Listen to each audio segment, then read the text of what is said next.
बारंबार।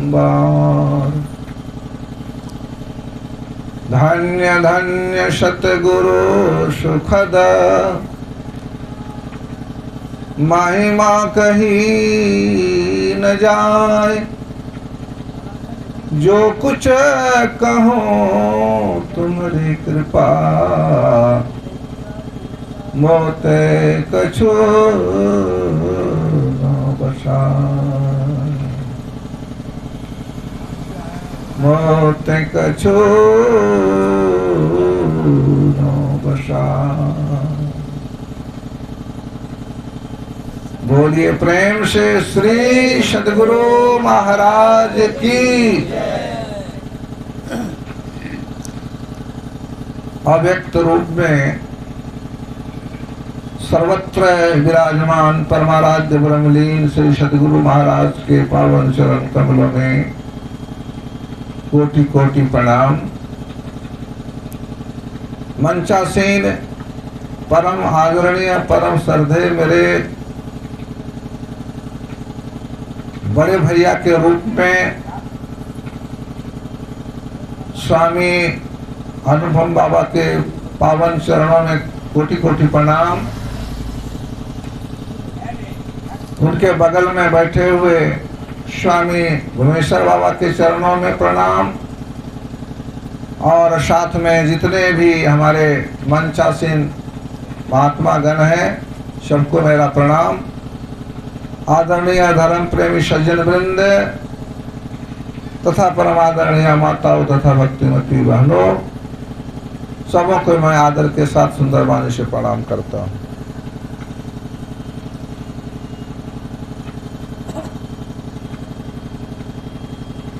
देखिए, ये जो सत्संग हो रहा है,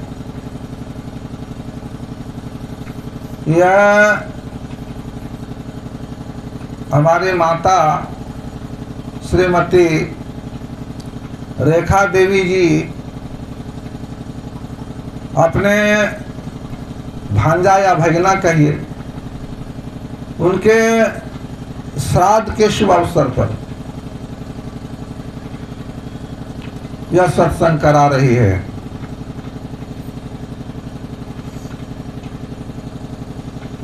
अब प्रश्न होता है कि किसी के मरने पर श्राद्ध क्यों? श्राद्ध करने से क्या लाभ होता है?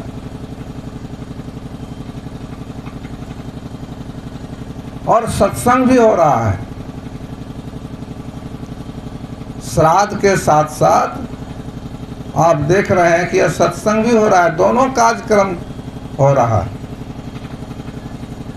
तो दोनों क्यों जरूरी है, इस पर मैं थोड़ा सा प्रकाश डालूंगा। संत मत श्राद्ध क्रिया का खंडन नहीं करता है, इसका विरोध नहीं करता। ध्यान दिए, इधर गप मत किए उधर।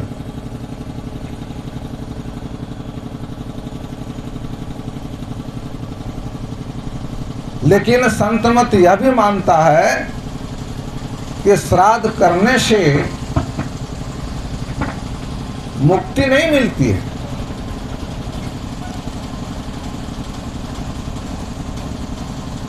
जो सबसे बड़ा दुख है, आवागमन का चक्र, भव चक्र, इससे छुट्टी नहीं मिलती है। तब फिर क्यों श्राद्ध किया जाता है? आप लोग सब कोई जानते हैं कि जब कोई आदमी का जन्म होता है उसमें भी छूतक लगता है, और मरने पर भी छूतक लगता है, दोनों में लगता है। लेकिन यही है कि जन्मने में लोग 3 दिन छूतक मानते हैं और मृत्यु होने पर 10 दिन मानते हैं, 11 दिन, 12 दिन, 13 दिन तक मानते हैं, लेकिन छूतक होता है। शास्त्र में वर्णन है कि इसकी शुद्धि के लिए, छूतक को मिटाने के लिए या बाहरी शुद्धि कहिए, बाहरी शुद्धि के लिए यह श्राद्ध कर्म अति आवश्यक है, बाहरी शुद्धि के लिए। और आप देखेंगे कि भारत में जितने भी संप्रदाय के लोग हैं, हिंदू रहे चाहे मुसलमान, सिख ईसाई, जितने भी है, सब कुछ श्राद्ध करते। सभी धर्मों में ये श्राद्ध कर्म को किया जाता है, खंडन नहीं करता है, लेकिन मुक्ति इसमें नहीं। बाहरी शुद्धि होती है, यह भी आवश्यक है। मुक्ति के लिए तो आपको सत्संग करना पड़ेगा, मुक्ति के लिए गुरु करना पड़ेगा, सदाचार का पालन करना पड़ेगा, ध्यान सत्संग ध्यान करना पड़ेगा। और जब आप सभी शरीरों से, स्थूल सूक्ष्म कारण महाकारण, केवल सभी शरीरों से जब आप ऊपर उठ जाएंगे तभी मुक्ति होती है। एक शरीर को छूटने पर मुक्ति नहीं होती। आप लोग बहुत सत्संग सुने होंगे, बहुत सुने होंगे। धुंधकारी का नाम भी सुने होंगे कि उनके मरने पर भी उनके भाई ने श्राद्ध कर्म किया था। घर में किया, बाहर में किया, बहुत जाके तीर्थों में जा कर किया, लेकिन आपने सुना होगा कि वह प्रेत जोनि से मुक्त नहीं हुआ। मुक्ति की तो बात दूर रही, प्रेत जोनि से भी मुक्त नहीं हो सका।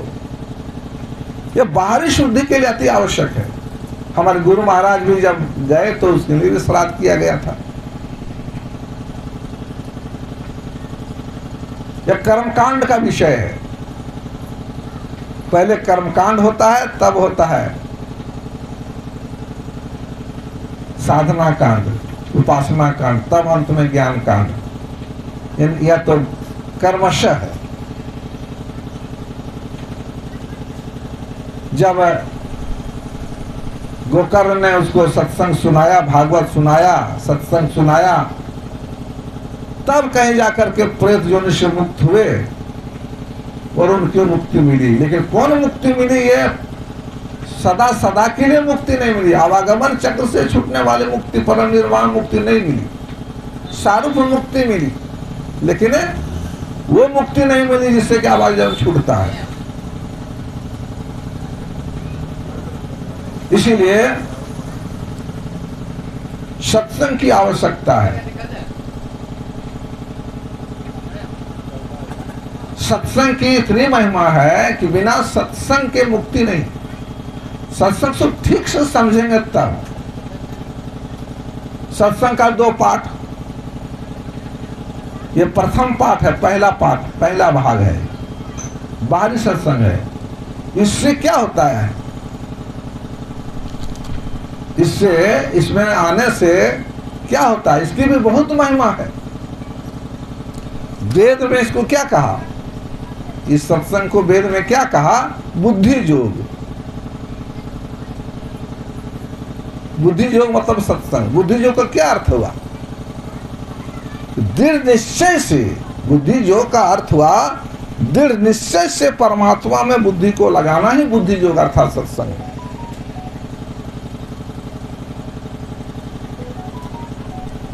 रामचरितमानस का पाठ हुआ, तो रामचरितमानस पाठ में, रामचरितमानस में आया है सत्संग के बारे में। भगवान जब गए वाल्मीकि आश्रम में, तो वाल्मीकि मुनि ने भगवान राम को कहा, क्या कहा सत्संग के बारे में? वह आज का विषय नहीं है, लेकिन सत्संग के विषय में थोड़ा सा मैं चर्चा कर रहा हूँ। उन्होंने कहा, चरण राम तीरथ चली जाही, राम बसहु तिनके मन माही।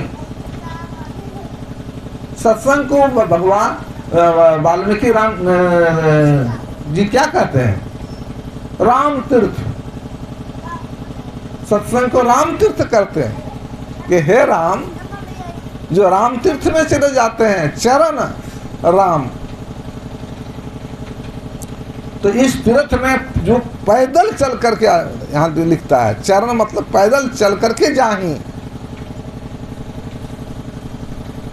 आप उसके हृदय में वास कीजिए। तो सत्संग के इसमें लाभ यही होता है, इसमें बहुत लाभ होता है। लाभ के विषय में एक छोटा सा आपको दृष्टांत सुना देता हूं। कबीर साहब से किसी बुद्धिमान युवक ने पूछा कि कबीर बाबा, हमारे माता पिता जो है हमको बहुत सत्संग में भेजते हैं, लेकिन मैं सत्संग के महत्व को नहीं जानता हूं। आप ही बताइए कि मुझको सत्संग में आना चाहिए कि नहीं आना चाहिए। कबीर साहब से पूछता है वह लड़का। तो कबीर साहब क्या करते हैं जानते हैं? सामने एक खूंटा था, हल्का गड़ा हुआ था। कबीर साहब ने हथौड़ा उठाया और उठा करके एक हथौड़ा जो है खुट्टी में लगा दिया, कुछ बोले नहीं। वो लड़का समझता है कि शायद बाबा आज मौन धारण किए इसलिए नहीं बोले, अच्छा दूसरे दिन पूछेंगे। फिर दूसरे दिन जाए पूछने के लिए, हुआ कि बाबा उस दिन कल तो हम आए थे पूछने के लिए कि क्या मुझको सत्संग में आना जरूरी है, सत्संग में क्या लाभ होता है, आपने बताया नहीं, आज बताइए ना। तो उन्होंने फिर दूसरे दिन हथौड़ा उठाया और खुट्टी में फिर एक हथौड़ा जोर से जमा दिया, चुपचाप बैठ गए।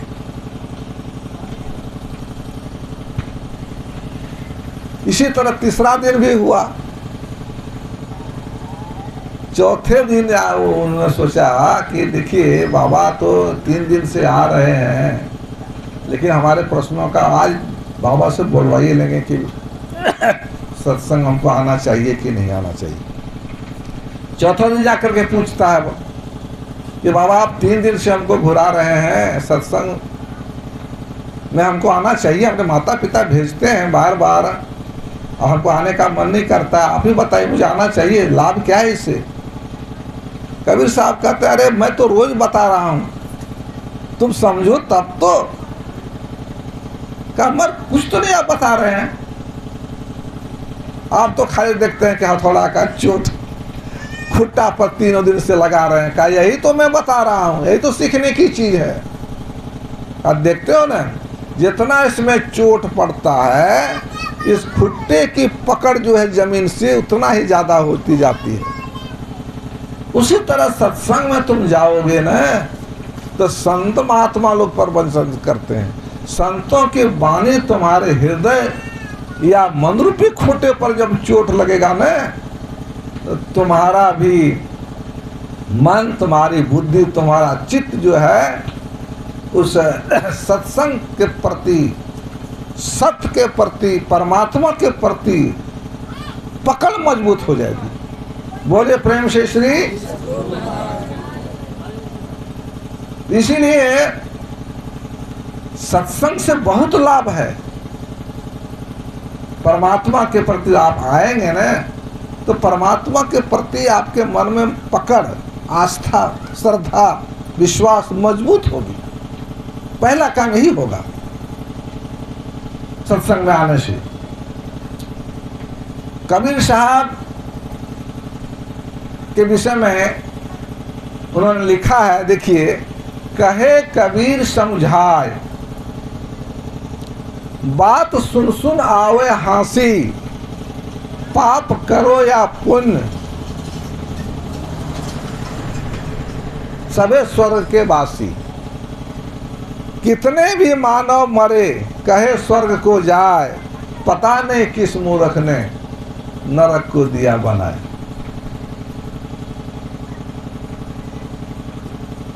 जब किसी आदमी की देखते होंगे आप लोग, जब किसी आदमी की मौत होती है ना,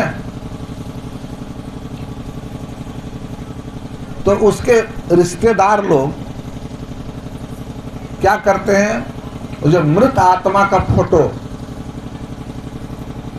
अपने घर में लगाते हैं और मृत आत्मा के नाम के आगे स्वर्गवासी लिखते हैं, स्वर्गीय। चाहे कोई भी मरे, कितने भी मरे, यहाँ कहते हैं कितने भी मानव मरे के स्वर्ग को जाए, सब जितना भी आदमी मरता, कोई लिखता है कि नरकवासी लिखता है? स्वर्गीय, स्वर्गवासी, चाहे वह महा से पापी मारा हो क्यों ना, नरक जाने वाला हो क्यों नहीं, लेकिन लिखता है। वही कबीर साहब कहते हैं जब स्वर्ग सब स्वर्ग ही चला जाता है तो किस मूर्ख ने नरक बना दिया? नरक तो उसको बनाना ही चाहिए नहीं, नरक तो कोई जाता ही नहीं है।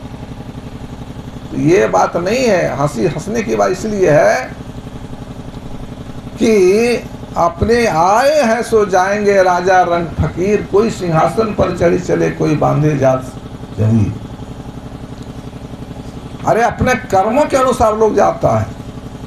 अशुभ कर्म करते हैं, जैसे देखिए आपको धुनकारी की बात करते हैं, कितना अशुभ कर्म किया था, कहाँ गया वो? प्रेत योनि में चला गया। देखिए सबसे नीच योनि में चला गया। और अगर उसको अगर आप स्वर्गवासी लिखते हैं तो कबीर जी का हंसना कोई नाजायज नहीं है, वो तो व्यंग बाण चलाने में माहिर है ना। इसीलिए संत महात्मा लोग कहते हैं कि अशुभ कर्म करने से तो नरक जाता है, लेकिन शुभ कर्म करने से लोग स्वर्ग जाते हैं। एक ही काम है ईश्वर की भक्ति, इसी के द्वारा जो है आप मुक्ति को प्राप्त कर सकते हैं। यानी जो सबसे बड़ा दुख है, जिस दुख के जाने से तब आदमी सुखी होता है, जिसे आवागमन कहिए, यही सबसे बड़ा दुख है। यही जब तक ही नहीं जाएगा तो आप कुछ भी कर लीजिए, आप सुखी नहीं हो सकते। और उसके लिए एक ही कर्म है, ईश्वर की भक्ति, जो सत्संग से प्राप्त होता है। सोलभ सुखद मार गया भाई, भक्ति मोरी पुराण सुरती। भक्ति स्वतंत्र सकल सुख खानी, और बिनु सत्संग न पावही प्राणी। बिना सत्संग के भक्ति मिलने वाली नहीं है। इसीलिए सत्संग बहुत जरूरी है। बिना सत्संग के उद्धार होने वाला नहीं है। मैं पूज्य बाबा, हमारे बड़े भाई आए हुए हैं, नहीं तो मैं तो यहाँ का जो है सो क्या कहते हैं, लोकल वक्ता हूँ, बोलते रहता हूँ, आप लोग सुनते रहते हैं। लेकिन बाबा का प्रोग्राम सालों भर के बाद कभी कभी होता है, और इनका सुन रहे थे, इनका जो है बहुत अनुभव है इस सब चीज़ में, बड़े ज्ञान में, उम्र में, सब तरह से हम लोगों से बड़े हैं, और उनका अनुभव भी बड़ा है।